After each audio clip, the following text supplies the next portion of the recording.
નમસ્કાર મિત્રો, હું ગજરાજસિંહ ઝાલા, મહામંત્રી આમ આદમી પાર્ટી પૂર્વ કચ્છ।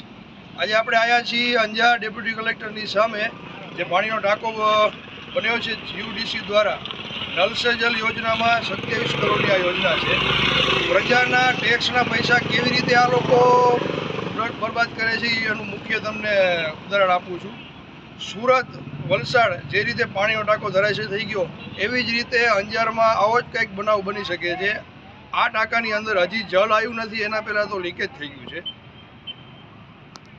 જીયુડીસીના અધિકારી, જીયુડીસીના એન્જિનિયર તેમજ કોન્ટ્રાક્ટર દ્વારા આ ટાંકો કેવી રીતે બનાવાયો છે ને એ જ નક્કી નથી થતું।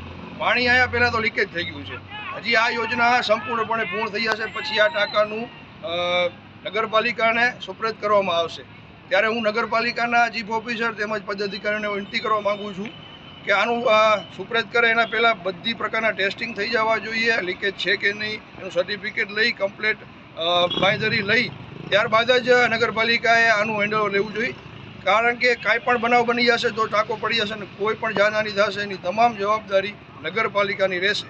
માટે ખાસ કરી આનું ગમે ત્યારે હેન્ડઓવર લ્યો ત્યારે ફૂલ ચકાસણી કરી ત્યારબાદ જ આ નગરપાલિકાને સુપ્રત કરવું જોઈએ। પ્રજાના ટેક્સના પૈસાનું તમે જોઈ શકો છો કેવી રીતે આ લોકો ભ્રષ્ટાચાર કરે છે। આ યોજનામાં મોટા પ્રમાણમાં ભ્રષ્ટાચાર થયો છે। પ્રશ્ન કરવા જોઈએ, અંજારના લોકોએ જાગૃત થવું જોઈએ। જય હિન્દ, જય ભારત।